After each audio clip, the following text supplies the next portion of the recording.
Chosen one, mercy unacknowledged becomes karma unescaped. You ever notice how some people only find religion after the universe humbles them? Suddenly, the same ones who mocked your faith are out here talking about energy cleansing. And God, please give me one more chance. Oh, now they remember God after ignoring every divine warning, every spiritual red flag, every strange coincidence that screamed, "Stop while you still can." But that's the thing about karma. It doesn't text before it arrives. It shows up like that uninvited relative who brings their own drama to dinner and pretends it's your fault. You see, every action has a vibration, and those vibrations don't vanish. They orbit. Scientists say energy can't be destroyed. It can only be transferred. Well, so can consequences. This karmic thought they were immune to spiritual law. They mistook divine patience for a blank check. They thought you were too quiet, not realizing you were divinely observed. What they didn't know was that heaven has surveillance better than any security camera, because the universe doesn't forget who started the fire. It just waits until everyone else leaves the room to deal with them privately. Now they're crying, praying, begging for mercy. But mercy isn't a get-out-of-karma-free card. It's an invitation they ignored when it was freely offered. And here's the irony. The very prayers they're whispering in panic now are echoes of the warnings they laughed at before. So sit back, chosen ones, because tonight we're not just talking about justice. We're witnessing divine balance in motion. This isn't revenge. This is the universe pressing play on everything they swore would never return. And the soundtrack, their own tears. Number 1. They mistook God's patience for permission. That's the biggest mistake the karmic made. They thought because nothing happened right away, it meant they got away with it. They believed silence meant approval, not knowing that divine timing runs on investigation, not impulse. God isn't hasty. He observes, records, and gives everyone enough rope not to hang themselves, but to reveal their own pattern. Every cruel act, every manipulative move, every betrayal they executed against you was quietly logged into a system that never forgets. What they called luck was really grace, buying them time to repent. What they saw as favor was the mercy clock ticking down. Patience was never God ignoring their behavior. It was Him giving them a final chance to change it. But instead of softening, they got bolder. They thought your silence meant weakness. They thought divine stillness meant absence. And when nothing came crashing down right away, they started to believe they were untouchable. They laughed at your discernment, dismissed your warnings, and twisted the story to make you look unstable. They didn't realize that the delay wasn't a dismissal. It was a setup for undeniable proof. Because divine justice never strikes early. It waits until exposure becomes education. God allows certain people to succeed in darkness long enough to show others what rebellion against spiritual law looks like. So when the fall finally happens, there's no debate about why. And now that's exactly what's unfolding. The same patience that protected them is now prosecuting them. What once felt like safety has turned into evidence. When they were being warned, they laughed. When grace was offered, they ignored it. But now that the tables have turned, their tone has changed. The same mouth that once mocked now pleads. The same hands that caused harm are lifted in panic. They're realizing that God's patience isn't permission. It's a period for correction. And when that time runs out, judgment doesn't come with a whisper. It comes with a memory. Now they can't pray their way out of consequences they created with pride. They're learning that mercy is not endless, it's extended. The warnings weren't threats. They were rescue attempts, but they didn't listen. And now the mercy they ignored has turned into the lesson they can't escape. Number 2, they thought they were fighting you, but they were actually interrupting a divine assignment. That's where they went wrong from the start. You weren't moving on personal motives. You were carrying out instructions from a higher realm. Every decision you made, every boundary you set, Every withdrawal you took from toxic energy wasn't rebellion. It was obedience. The karmic couldn't grasp that. They saw you as a target because they measured your purpose through human eyes. They didn't realize that when they plotted against you, they weren't opposing a person. They were standing in the way of a divine transmission. There's a difference between messing with someone's emotions and tampering with someone's calling. When you're chosen, your life is an extension of God's communication to the world. You don't live just for yourself. You're a living message. So when they attacked you, they interrupted a message heaven was trying to deliver through you. And that's why their interference now carries such a heavy cost. They didn't just slow you down, they distorted something sacred. The moment they touched what was consecrated, they unknowingly signed a spiritual contract that guaranteed exposure and correction. The irony is, you were sent to help awaken them. You were the assignment they were supposed to handle with care. But ego made them think they had control. They treated divine connection like competition. And that's what sealed their downfall. Because you can't fight someone who's backed by divine instruction and expect peace. You can't block what heaven authorized and expect stability. The universe simply won't allow it. Now they're facing the consequences of spiritual interference. Their plans are collapsing, their peace is disturbed, and their energy feels like static. Why? Because they tried to jam a frequency they didn't understand. They stepped between heaven's message and its manifestation. You were a vessel, and they tried to tamper with the flow. Now, the signal they tried to distort has turned against them, exposing their motives for all to see. This isn't punishment, it's alignment. The universe is correcting what they disrupted. They thought they were silencing you, but they only amplified your purpose. Every obstacle they created has become a confirmation that you were never acting alone. What they mistook for a fight was really a divine interception, and now they're realizing too late. You can't interrupt what God Himself has already broadcast. Number 3, they laughed at prophecy until they became the fulfillment of it. That's the bitter truth they're now living. When you spoke truth from a place of spiritual insight, they brushed it off as superstition or paranoia.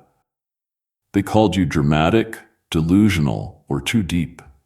What they didn't understand is that prophecy isn't about predicting the future. It's about revealing the pattern of cause and consequence that's already in motion. You weren't threatening them, you were warning them. You were giving them a chance to stop before the cycle completed itself. But arrogance makes people deaf. They didn't take your words seriously because they thought spiritual law bends for their comfort. They failed to realize that prophecy doesn't need belief to function. It only needs time. Every warning you gave them was a countdown they didn't recognize. They mocked the message because they thought time was proof against truth. But divine timing isn't random. It's strategic. It waits until the exact moment when disbelief becomes undeniable. Now, as life collapses in the very order you warned them it would, they're beginning to see that what they once mocked was never opinion. It was revelation. The irony cuts deep. They used to laugh at your discernment, and now they quote your words in confusion.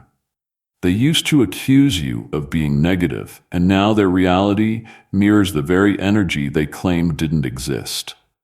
It's poetic justice in motion. Karma doesn't arrive shouting, "I told you so." It simply plays back your own words in real time. The same way they rolled their eyes when you spoke truth is the same way life is now rolling over their comfort. What hurts them most is not just the consequence. It's the realization that you were right the whole time. They're replaying every conversation, every warning, every moment.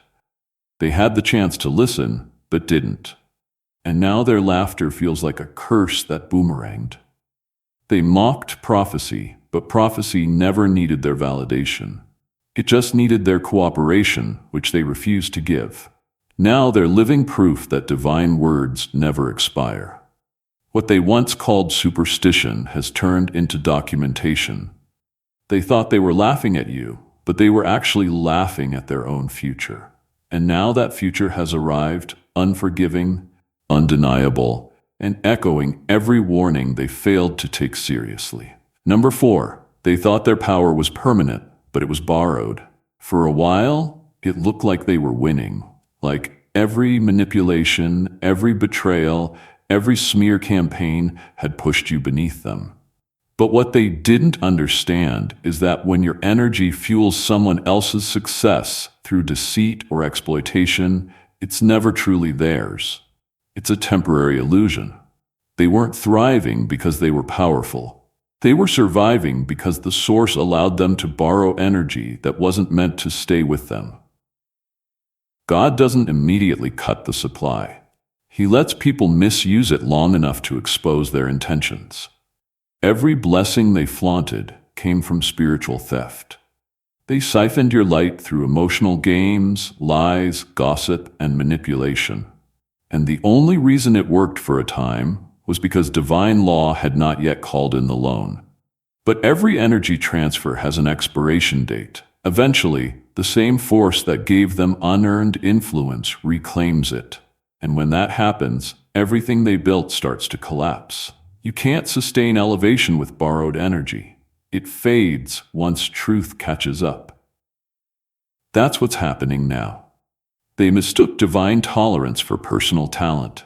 They thought their charm, their influence, and their wins were proof that they were untouchable. But what they called power was really a reflection of your essence. They were shining with your light, not theirs. That's why the moment you healed, detached, and reclaimed your power, their confidence began to crack. Their relationships fell apart. Their finances started drying up. Their social masks began to slip. Because when the source of their false glow disconnected, they had nothing left to project. Now they're realizing that what they possessed was never ownership. It was temporary usage. The universe is repossessing everything they built on manipulation, returning the energy to its rightful owner. The illusion of dominance is dissolving, and they're left staring at a truth they never wanted to face. Without the energy they stole, they have no real identity. What they thought was empire was actually dependency disguised as strength. And now that the flow has been cut off, their downfall isn't just punishment. It's proof that divine power can't be hijacked forever. They built on stolen light, and now that light has gone home. Number 5, they prayed for mercy only after experiencing the mirror effect. The very energy they once aimed at you has now circled back, reflecting everything they thought they had escaped. Suddenly, they've become spiritual, quoting verses, lighting candles, and talking about God's forgiveness like it's a magic eraser. But heaven doesn't respond to panic disguised as prayer. The universe doesn't confuse regret with repentance. One seeks to avoid consequence. The other seeks to change character. What they're feeling right now isn't transformation, it's terror. They're not sorry for what they did. They're sorry it finally caught up to them. This is the irony of karma. It doesn't destroy, it mirrors. The same pain they normalized for you has become their daily reality. The same confusion they created for others now rules their own mind. Every manipulation, every cruel intention, every lie, they're now living in the echo of it. And it's only when people experience the energy they once released that they begin to understand that justice doesn't always arrive in thunder. Sometimes it arrives in reflection. The mirror effect isn't punishment, it's perspective. It forces people to feel what they made others feel so they can see themselves clearly, often for the first time. But instead of true humility, they chose desperation.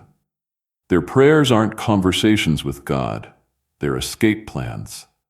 They want a shortcut out of accountability, not a genuine cleansing of the soul. But heaven listens beyond words, it hears frequency.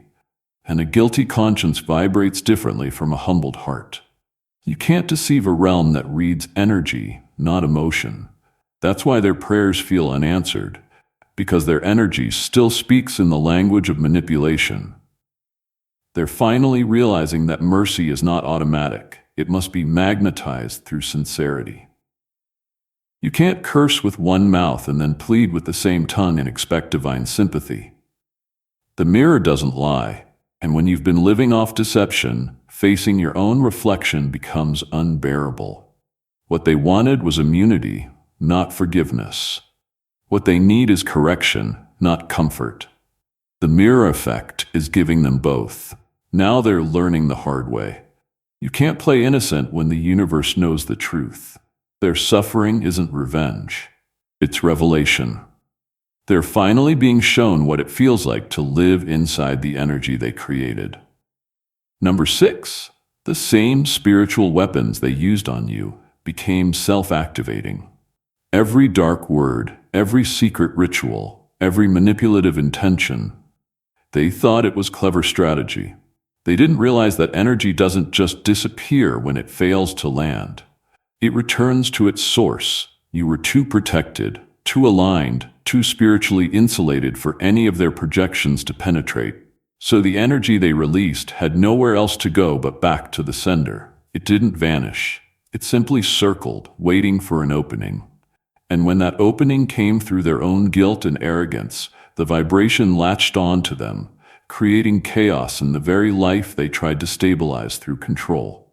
They underestimated the intelligence of spiritual law. Every curse carries the signature of its creator.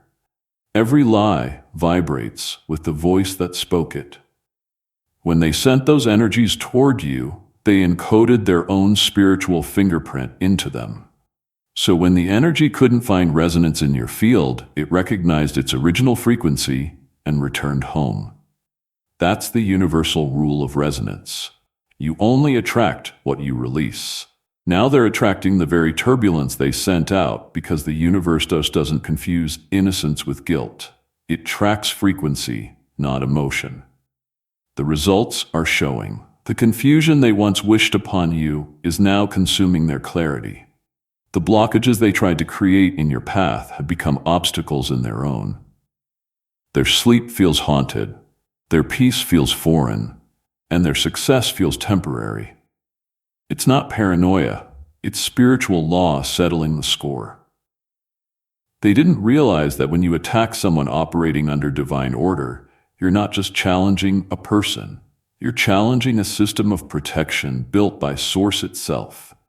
And that system doesn't retaliate, it reflects. Now they're trapped in a loop of their own creation, trying to pray away the same energy they once weaponized. But the universe is just holding up a mirror. What they're battling isn't a curse placed upon them by anyone else.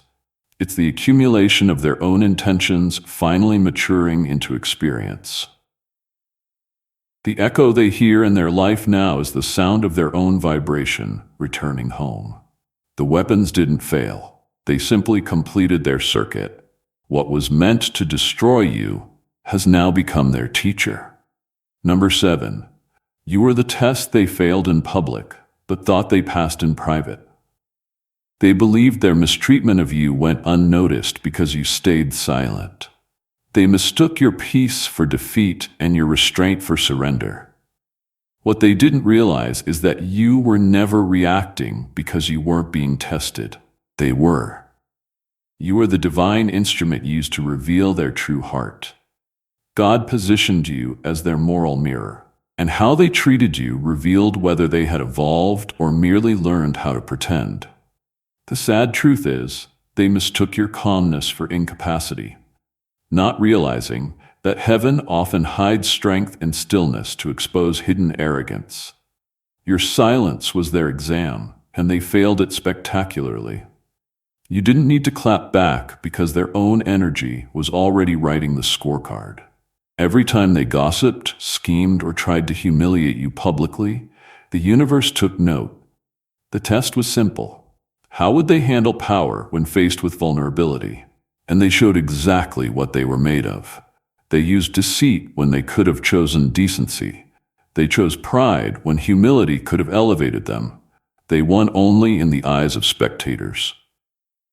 But the divine record tells a very different story. Heaven's tests never come with warning labels. God doesn't announce this person is your test. He just sends an opportunity for compassion disguised as conflict. You were that opportunity. They were supposed to handle your presence with integrity, but instead they exposed their inner poverty. They proved that their character collapses when they think no one's watching. But heaven was always watching. And while they celebrated false victories, the divine realm was already closing doors they didn't even know were connected to that betrayal. Now they're confused as to why their blessings feel blocked, why doors aren't opening, why the same charm that once worked now falls flat. It's because heaven already graded their test. They thought they passed because you never fought back. But that's what made them fail. Your composure was their exposure. You didn't need revenge. Your restraint became divine evidence. They were never being attacked. They were being assessed. And the lesson is simple. Those who mock humility never make it past the level where ego feels like success. Number 8, they were warned. But pride is the most addictive spirit.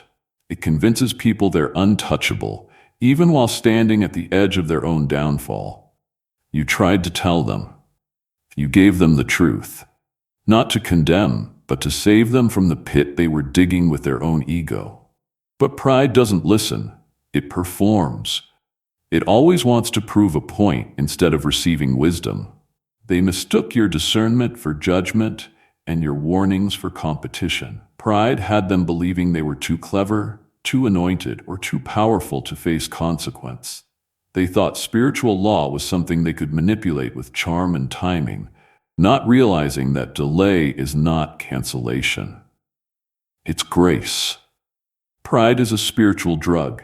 It gives a temporary high that feels like control. They were intoxicated by the illusion that they could rewrite karma, dodge accountability, and hide from divine sight. But every high comes with a crash, and theirs was inevitable. Pride blinds first. It makes you ignore the signs, mock the messenger, and trust your own delusion.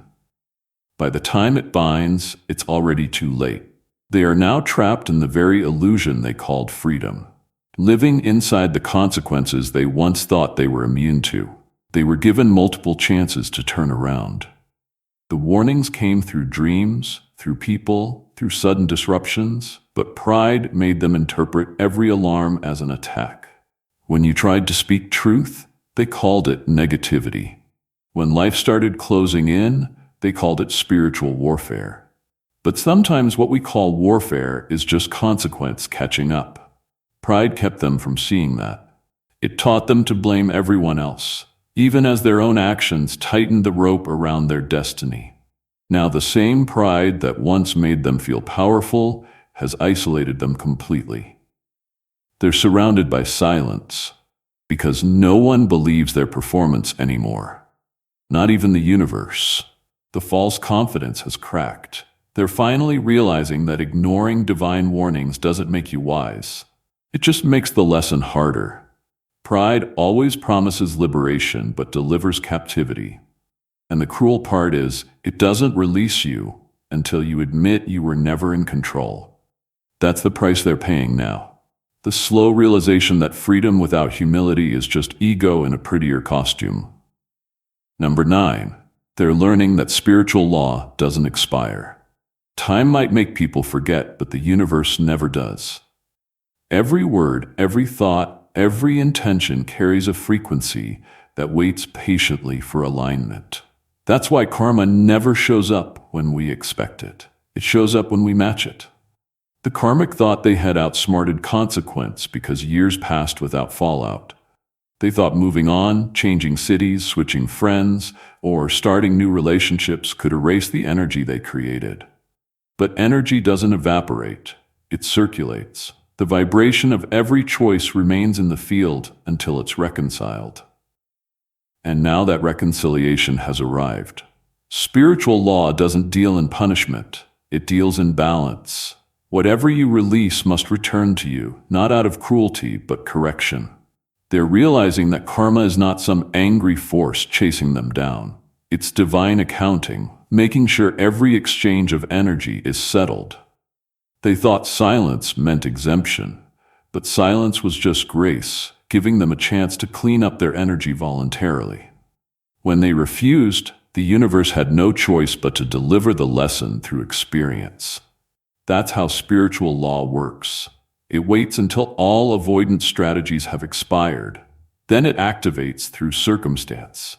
Now what they buried emotionally is resurrecting physically. The same issues they thought they had escaped are reappearing in different forms. Different people, same lesson. The betrayal they once delivered, they're now receiving. The lies they once spread are circling back as misunderstandings that cost them peace. It's not random, it's recycling. Every seed planted in energy matures into form, even if it takes years.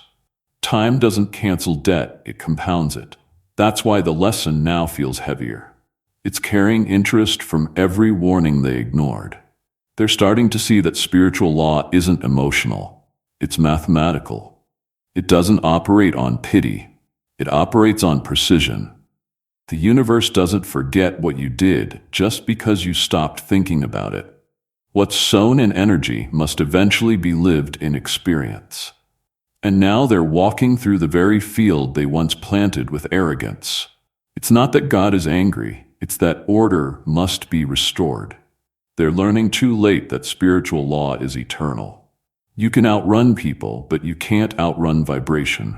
What was delayed has only been gathering strength, and now it's collecting its due in full. Number 10. God delayed your vindication to make it undeniable. If it had happened earlier, people would have dismissed it as luck, timing, or rumor. They would have said you exaggerated, or that things just happened. But divine justice doesn't settle for partial truth. It waits until the evidence is overwhelming. God allowed the karmic to perform long enough for their own actions to become undeniable proof. Every manipulation, every deceit, every false appearance was permitted to run its course. Not to protect them, but to perfect your vindication. The delay wasn't neglect, it was strategy. Heaven wanted the exposure to be so precise that even their own conscience would have to testify against them. They thought they were winning because your name wasn't cleared right away. They took your silence as surrender and the world's doubt as validation. But vindication delayed is never vindication denied. It's just building interest. While they were busy trying to prove you wrong, God was aligning the right people, places, and moments to make the truth impossible to ignore. The collapse had to happen in divine order. Too time, too accurate, too poetic for coincidence. That's why now no one can pretend not to see it. What's unfolding isn't rumor or retaliation, it's revelation. The exposure is painful, but it's pure. God allowed enough time to pass so that every excuse could dissolve on its own. When truth finally arrived, there was no wiggle room left, no scapegoat, no misunderstanding, no maybe. The karmic had exhausted all routes of justification. Their own actions became the witness. Their own energy became the confession. God didn't need to defend you with words. He defended you with time. And now that time has matured into testimony. People who once doubted you are quietly replaying past events and seeing what they refused to see before. Even those who sided with the karmic can feel the shift. Something in their spirit knows the truth has surfaced. That's how divine vindication works. It doesn't scream, it unveils. It exposes with precision, not chaos. The wait wasn't wasted. It was necessary.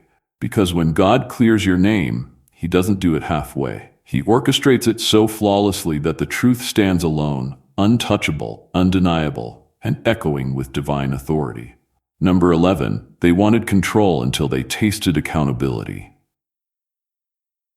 It's always easy to play God when consequences are delayed. They thought power meant having the final say over your peace, your path, and your perception. They assigned themselves the role of judge, punisher, and savior in a life they didn't create. They engineered emotional traps, rewrote narratives, and rationed affection as a form of manipulation, all to keep you orbiting around their approval. But the moment they tasted accountability, the illusion shattered, because control without consequence is counterfeit authority. And heaven never lets that stand for long. Every act of control they performed was actually a confession of fear. They feared losing what they could never truly own: your energy, your light, your free will. So they used guilt as a leash and silence as a spell. They wanted submission disguised as loyalty and obedience dressed as love. But the divine always has a way of flipping the script. The same power they abused became the mirror through which they saw their own reflection. Accountability is that mirror. It doesn't flatter, it reveals. It doesn't punish, it purifies. When the tables turned, they finally understood what you lived through. The sleepless nights, the confusion, the emotional warfare they orchestrated and then mocked. Only now there was no one to blame. Their own energy came full circle, delivering the lesson they refused to learn through compassion. They're realizing that every attempt to rewrite your destiny was a line edited into their own downfall. Because you can't bend divine order without breaking yourself in the process. God allowed them to hold that false control just long enough to expose what was in their heart. The authority they flaunted wasn't spiritual. It was theatrical. It looked powerful, but had no roots in truth. And when divine light finally hit their illusion, all their control melted into chaos. They're now facing the spiritual law they ignored. Control always ends where accountability begins. They can't charm, threaten, or lie their way out of this one. The same way they demanded power without responsibility, now they're facing responsibility without power. And that's when they finally understand. They were never the author of your story. They were just a temporary character, written to reveal the difference between counterfeit control and divine authority. Number 12, their comfort came from your chaos. Now the roles have reversed. For a long time, their peace depended on your pain. They found entertainment in your confusion, satisfaction in your breakdowns, and validation in your silence. It wasn't empathy they lacked. It was humanity. They grew addicted to watching you try to hold yourself together while they quietly pulled the threads. Chaos was their power source. As long as you were destabilized, they could pretend they were in control. They weren't just feeding off your struggle. They were defining themselves through it. Your storm was their spotlight. But energy doesn't disappear. It circulates. The same disorder they engineered in your life began echoing through theirs. The same sleepless nights they provoked in you now visit them without invitation. The same anxiety they laughed at now greets them before dawn. It's not revenge. It's reflection. What once amused them is now haunting them. And what once broke you has become your badge of wisdom. Because while they were busy mocking your process, you were quietly mastering endurance. They didn't realize you were being built while they were being blinded. Now the roles have reversed completely. You've stepped into a calm so divine it can't be disturbed, and they've fallen into a chaos so personal it can't be explained. They used to smirk while you struggled, but now every mirror in their house feels like judgment. They can't even rest without remembering the peace they once tried to sabotage. It's ironic. The same laughter that followed your tears has now become the sound they fear the most, because every echo of joy reminds them that divine order is real. The table didn't just turn, it spun permanently.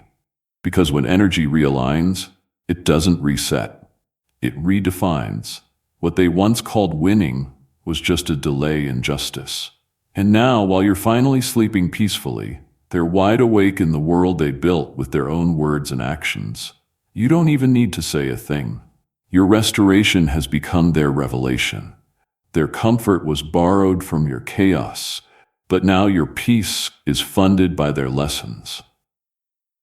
Number 13, your survival is their sentence. God didn't have to erase them. He just had to sustain you. Because your existence itself is the verdict. The fact that you're still breathing, still standing, still glowing after everything they plotted is the loudest judgment they could ever receive. They wanted you erased, forgotten, and undone. Instead, God turned your endurance into evidence. Every smile you managed to wear now testifies against their intentions.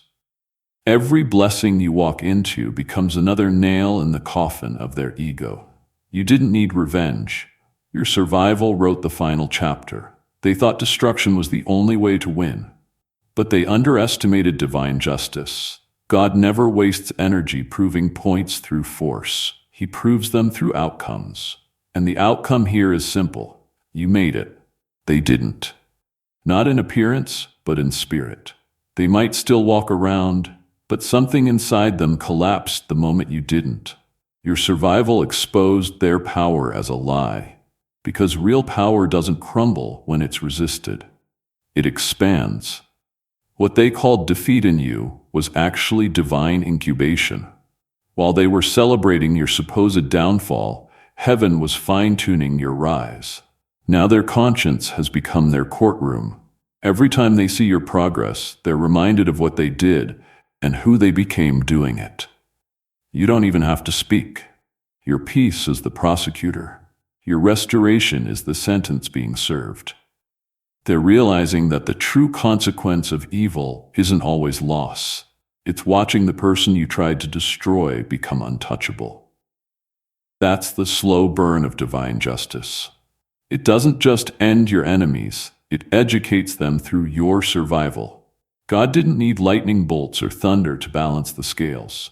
All he needed was your breath, your resilience, your refusal to stay broken. Because survival isn't just a sign of mercy, it's a declaration of mastery. You survived what was meant to silence you, and in doing so you silenced them. Every sunrise you see, every moment you laugh freely is another reminder that divine order is undefeated. You are living proof that God doesn't always punish by removing people. Sometimes he punishes by promoting the one they tried to destroy. Number 14. They now understand that mercy has a closing date. For so long they confused grace with permission. They mistook divine patience for approval, thinking the silence of consequence meant they were safe. But mercy isn't a loophole, it's a lease. It's given for transformation, not continuation. They were warned. Time and again, the universe sent signs, whispers, disruptions, all gentle nudges for them to stop, reflect, and repent. But instead of humility, they chose arrogance. They danced in grace like it was a playground, mocking the very hand that was holding back the storm. What they never understood is that mercy always has an expiration date. It doesn't end out of cruelty, it ends out of justice. The divine doesn't remove mercy to destroy. It removes mercy to restore balance. They thought they could keep manipulating, lying, and projecting without ever facing the mirror. But when mercy closes, it doesn't announce its exit. It simply withdraws its protection. That's when life starts echoing everything they refused to hear. Doors that once opened easily now slam shut. Opportunities dry up, peace evaporates, and suddenly they realize that mercy wasn't weakness. It was their only shield. Now their prayers have changed tone. It's no longer about gratitude. It's about desperation. They don't seek forgiveness. They seek reversal. They want to rewind what can't be undone.